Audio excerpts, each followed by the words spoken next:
తెలంగాణలో ఇప్పుడు బీసీ ఉద్యమం అనేది పెద్ద ఎత్తున కొనసాగుతూ ఉంది. ఈ ఉద్యమం ఇవాళ కొనసాగడంతో అన్ని రంగాలలో దీని ప్రభావం కనిపిస్తూ ఉంది.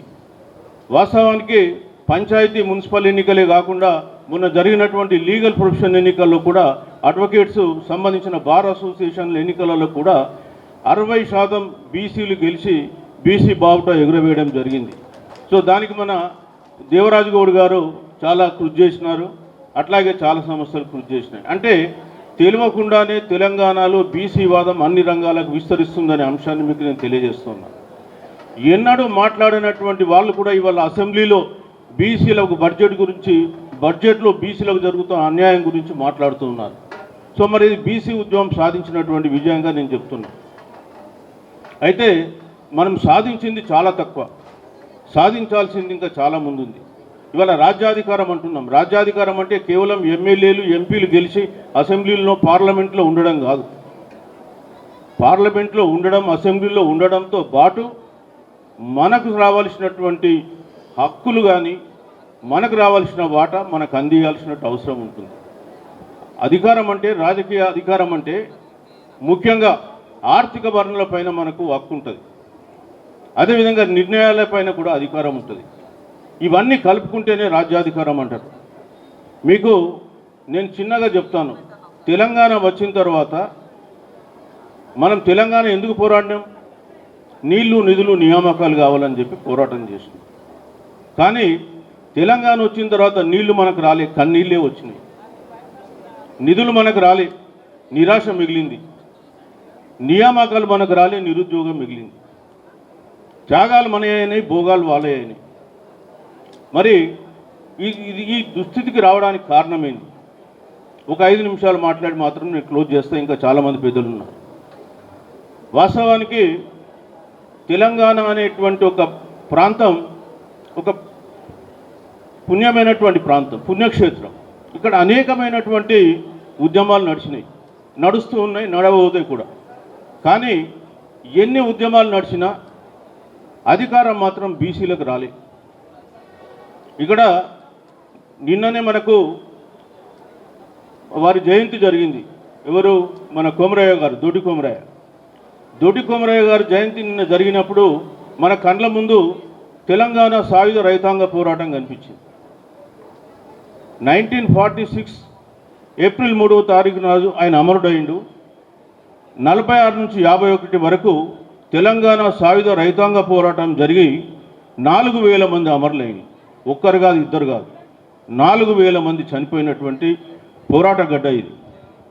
మనకు నిన్నాక మొన్న మన గోల్కొండ కొండపైన 7 నెలలు జెండా ఎగురవేసి 7 నెలలు పాలించినటువంటి సర్వాయి పాపన్న గౌడ్ గారు వర్ధంతి జరుపుతున్నాం. అయితే ఇక్కడ మనం తెలుసుకోవాల్సింది ఏంటి? బహుజనులలో అనేక మంది వీరులు ఉన్నారు, కానీ వాళ్ళ చరిత్ర మనకు తెలుస్తలేదు.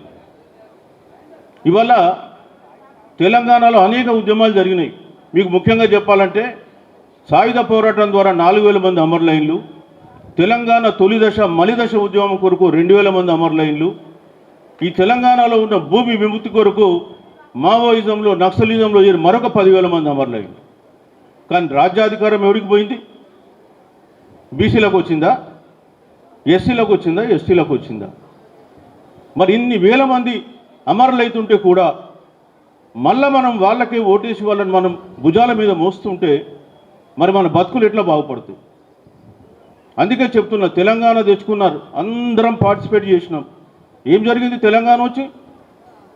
మీకు చిన్న 2-3 ఉదాహరణలు చెప్తా. తెలంగాణ వచ్చిన తర్వాత గత 12 సంవత్సరాల్లో దాదాపు 28 లక్షల కోట్ల బడ్జెట్ ఖర్చు పెట్టిండు. 28 లక్షల కోట్ల బడ్జెట్ ఖర్చు అయింది. కానీ బీసీలకు ఏం ఖర్చు పెట్టిండు? 28,000 కోట్లు ఖర్చు పెట్టిండు. ఎంత పర్సెంటేజ్ వస్తుంది అది? జనాభాలో 56% ఉందని మీరేమన్నా లెక్కలు చేసి చెప్పింది. అంతకుముందు కేసీఆర్ గవర్నమెంట్లో 61% చెప్పింది. 61% జనాభా మొన్న జరిగిన లెక్కలలో 56% చేసింది. అసలు కులగణనలనే మేము పార్టిసిపేట్ కాము అని చెప్పేసి బాయ్కాట్ చేసిన రెడ్డిలు 14,70,000 ఉంటే 2014లో వాళ్ళు 19 లక్షలకు వచ్చింది. ఎట్లా పెరుగుతారా వాళ్ళు పెరుగుతారు, మనం తగ్గుతాం. సరే, అది పక్కన పెట్టేద్దాం.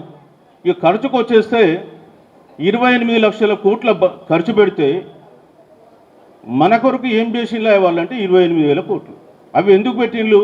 పిల్లల హాస్టల్స్ కొరకు, స్కాలర్షిప్ల కొరకు పెట్టిండ్రు. ఇవాళ తెలంగాణ రాష్ట్రంలో 56% ఉన్నటువంటి బీసీలు ప్రతి రంగంలో కూడా వివక్షత ఎదుర్కొంటుంది. ఈ బడ్జెట్ ఒక ఉదాహరణ చెప్తున్నా. అదేవిధంగా మీకు ఇంకొక ఉదాహరణ, ఈ ప్రభుత్వం వచ్చినాక గత 2 ఏళ్లల్లో అంతకుముందు బీసీ కార్పొరేషన్లని 2017లో ఒక ఎంబీసీ కార్పొరేషన్ ఏర్పాటు చేసిండు అప్పుడున్న గవర్నమెంట్. మేము అన్ని గవర్నమెంట్ తిడతామండి, ఈ యొక్క గవర్నమెంట్ మాకు ప్రేమ కాదు, వేదిక మీద ఎవరున్నా సరే.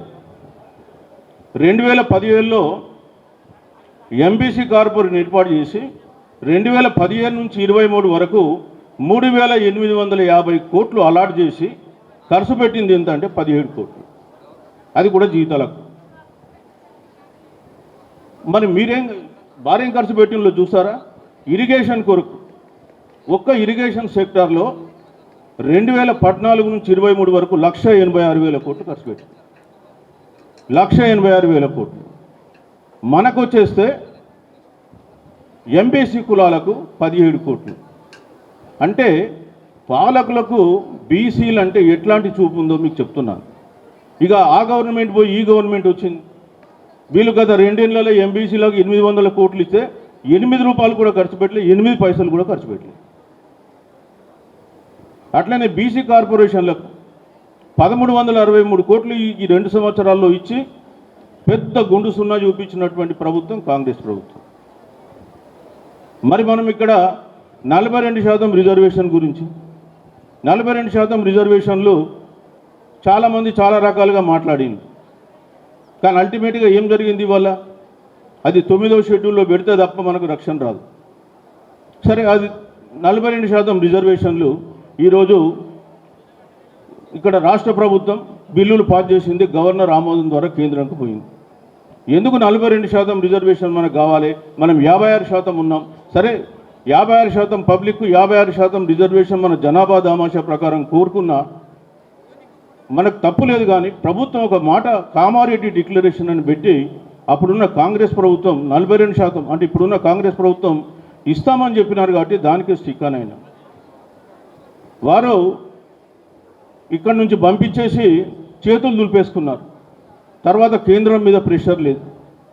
కేంద్రం గవర్నమెంట్ ఏం చేస్తుంది? అడగకుండానే ఈడబ్ల్యూఎస్ రిజర్వేషన్లను తీసుకొచ్చేసింది.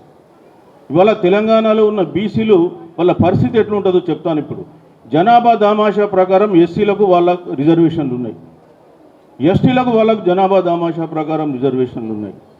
ఓసీలకు కూడా 10% లేని వాళ్ళకు 4% ఉన్న వాళ్ళకు 10% రిజర్వేషన్లు ఉన్నాయి. మరి 56% ఉన్నటువంటి పబ్లిక్ ఏం రిజర్వేషన్ ఉంది? 29% ఇస్తున్నారు ముస్లింలను కలుపుకుంటే. అందుకనే బీసీ పిల్లలకు ఉద్యోగాలు వస్తలేవు. అయ్యో, మా పిల్లగాన్ని చదివించిన, ఇంజనీరింగ్ అయిపోయింది, పీజీ అయిపోయింది, ఉద్యోగం వస్తలేదంటే ఎట్లా వస్తుంది? అసలు అక్కడ ఉన్నా కదా ఉద్యోగాలు, ఆ ఉన్న ఉద్యోగాలు కూడా లేని వాళ్ళు కొట్టుకొని పోతున్నారు. 10% లేని వాళ్ళు ఆ ఉన్న ఉద్యోగాలలో 50% కొట్టుకొని పోతున్నారు. మన అశోక్ ఉన్నాడు ఇక్కడ, ఆయనకు తెలుసు గ్రూప్ 1లో ఏం జరిగిందో. మళ్ళీ మనం 42% కోట్లు స్టే ఇస్తే కూడా ప్రజల్లో అంత స్పందన లేకపోతే మరి పాలకులు ఏమనుకుంటారు? అందుకనే బీసీ ఉద్యమాన్ని గడప గడపకు తీసుకుపోవాల్సినటువంటి అవసరం ఉంది. ప్రజలకు కూడా వాస్తవాలు తెలియజేయాల్సినటువంటి అవసరం ఉంది. ఇక్కడ నిధులు లేవు, నియామకాలు అసలు లేవు తెలంగాణ వచ్చిన తర్వాత. అదేవిధంగా రాజకీయంగా మనకైతే పదవులు ఇంకా ఉండవు. తెలంగాణ రాకన్నా ముందు 23 మంది ఎమ్మెల్యేలు ఉంటే ఇప్పుడు 19 మంది మొన్న గెలిచిండ్రు. మళ్ళీ మనకు జూబ్లీ హిల్స్ గెలిస్తే 20 అయినాయి. అంటే నిధులు లేవు, నియామకాలు లేవు, ఉద్యోగాలు లేవు. కానీ తెలంగాణ ప్రజలు మాత్రం వాళ్ళు ఇచ్చేటువంటి సబ్సిడీల మీద, రాయితీల మీద బతకాలి. అందుకే ఈరోజు తెలంగాణలో బీసీ ఉద్యమం అనేది మళ్ళీ బలపడుతూ ఉంది. మిత్రులారా, మనం ఒకటి చెప్తున్నాను, మనకు రాజ్యాధికారం రావాలంటే ఒక 4-5 కంపల్సరీగా ఉండాలి. ఒకటి ఏంటంటే మనకు సాంస్కృతిక పునరుజ్జీవనం జరగాలి. మన చరిత్ర, సంస్కృతి ఏంటో మీకు తెలుసుకోవాలి. తెలుసుకోకపోతే మీకు మళ్ళీ రాజ్యాధికారం రాదు.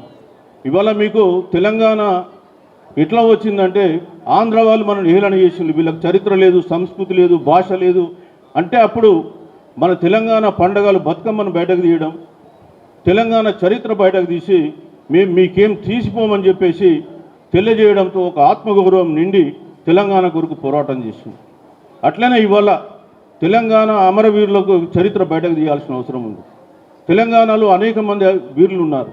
అది మనం పండగ సాయన కావచ్చు, కొమరం భీమ్ కావచ్చు, అదేవిధంగా ఇంతకుముందు మాట్లాడినటువంటి మన దొడ్డి కోమరాయ్ కావచ్చు, అదేవిధంగా గోల్కొండ వెళ్ళినటువంటి సర్వాయి పాపన్న కావచ్చు, మీర మల్లేశం కావచ్చు, ఇట్లా చాలామంది ఉన్నారు, చాకలైలమ్మ కావచ్చు. మరి వీళ్ళందరి చరిత్రలు తెలుసుకోవాలి. మనం తెలుసుకుంటలే మనకు అవగాహన కూడా లేదు. మీకు చిన్న ఉదాహరణ చెప్తా. ఇదే తెలంగాణలో మనకు అందరికీ తెలుసు జలియానా వాలాబాగ్ ట్రాజెడీ అంటే జలియానా వాలాబాగ్లో ఏం జరిగింది అమృత్సర్ దగ్గర అని తెలుసు. కానీ తెలంగాణలో జలియానా వాలాబాగ్లు ఎన్ని జరిగినాయి అనేది ఎవరికి తెలియదు. ఇవాళ మీకు బైరాన్పల్లి అని ఉంది. బైరాన్పల్లి అంటే నిన్ననే కుమరయ్య దొడ్డి కుమరయ్య ఊరుంది కడవెండి. ఆ కడవెండి కొద్ది దూరంలో పోతే మనకు బైరాన్పల్లి వస్తుంది. బైరాన్పల్లిలో ఆగస్టు 18, 1948 తెలంగాణకు స్వాతంత్రం అంటే భారత యూనియన్లో కలిసింది సెప్టెంబర్ 17, 1948 అంటే అంతకన్నా ముందు ఒక 20 రోజుల ముందు. రజాకర్లు బైరాన్పల్లి ఊరును చుట్టుముట్టి 1100 మంది రజాకర్లు ఆ ఊర్లో ఉన్న కనిపించిన వాళ్ళని కనిపించినట్టుగా కాల్చేసి ఆ శవాలను తీసుకొచ్చేసి గుట్టల్లాగా పేర్చి ఆ శవాల చుట్టూ ఆడవాళ్ళందరినీ పిలిపించి బట్టలు ఇప్పించి వాళ్ళు నగ్నంగా చుట్టూ బతుకమ్మ ఆడించినటువంటి రోజు. ఆ చరిత్ర మనం తెలుసుకోం. అది ఆడిచ్చారు, అది చేసిన దాన్ని ఎవరు?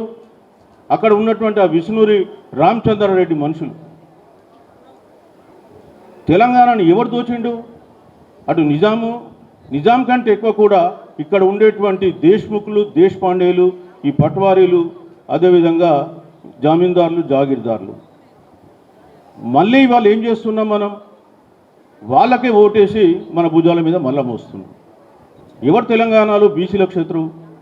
మనను చదువుకోనియకుండా, ఆర్థికంగా ఎదగకుండా, మన సంపదను దూసి మనకు అభివృద్ధికి అడ్డుపడ్డోడు, మనకు అధికారం లేకుండా చేసినోడు, వానికి మనం ఓటేసి మళ్ళీ ఇవాళ రాజ్యాధికారంలో తీసుకొస్తున్నాం. అది మనం ఆలోచించుకోవాల్సిన అంశం. ఇంకా చేద్దామా? అది వాళ్ళకి ఇంకా ఓటేద్దామా? మీరు ఆ విషయం మీరు ఆలోచించుకోవాలి. మనం ఎందుకు వేస్తున్నాం వాళ్ళ ఓట్లు? అంటే మన అభివృద్ధిని అడ్డుకున్నందుకు ఓటేయాలనా? మనకు చదువు రాకుండా చేసినందుకు ఓటేయాలనా? మన సంపద మనకు రాకుండా చేసినందుకు ఓటేయాలనా? మనల్ని మనుషుల్లాగా ట్రీట్ చేయనందుకు ఓటేయాలనా? ఎందుకు వేయాలి ఆ వర్గాలకు? ఆ విషయం మీరు ఆలోచించకపోతే మనం ఎన్ని ఓట్లు ఎన్ని ఎలక్షన్లు అయినా ప్రయోజనం లేదు. అందుకే ఇవాళ తెలంగాణలో ఈ వాదాన్ని కొంత ముందుకు తీసుకొని పోతున్నాం. అనేకమైన సంస్థలు ఈరోజు తెలంగాణలో ఈ బీసీ ఉద్యమంలో, బహుజన ఉద్యమంలో పనిచేస్తున్నాయి. ప్రతి ఒక్కరు తమ వంతు కృషి చేస్తున్నారు. మీరు ఒక్క విషయం గుర్తుపెట్టుకోండి, తెలంగాణలో ఇప్పటి వరకు శ్రమ మనదయింది, సంపద వాళ్ళకు వచ్చింది. అట్లనే ఇక్కడ త్యాగాలు మనయైనాయి, భోగాలు వాళ్ళకైనాయి, ఓట్లు మనయైనాయి, సీట్లు వాళ్ళకైనాయి. ఈ పరిస్థితి కొనసాగించకూడదు. ఎట్టి పరిస్థితుల్లో వచ్చే ఎన్నికల నాటికి ఒక కసితో మనం పోవాలి. అందుకే చెప్తున్నాను, ఒకటి సాంస్కృతిక పునరుజ్జీవనం జరిగితేనే రాజకీయంగా మనం అధికారంలోకి రాగలుగుతాం. సో సాంస్కృతిక పునరుజ్జీవనం చాలా అవసరం. అదేవిధంగా ఒక సిద్ధాంతం అవసరం. తెలంగాణకు నీళ్లు, నిధులు, నియామకాలు అన్నట్టే ఇక్కడ ఇస్సా ఇజ్జత్ హుకుమత్ అనేటువంటి ఒక సైద్ధాంతిక రూపకల్పన చేసి ఇవాళ మనం ఏ ఏ రంగాల్లో వెనుకబడ్డాం, రాజకీయ రంగంలో మన వాటా ఏంది, ఆర్థిక రంగంలో మన వాటా ఏంటి, మనం ఎక్కడ ఉన్నామనేటువంటి విషయాన్ని తెలియజేయడం జరిగింది.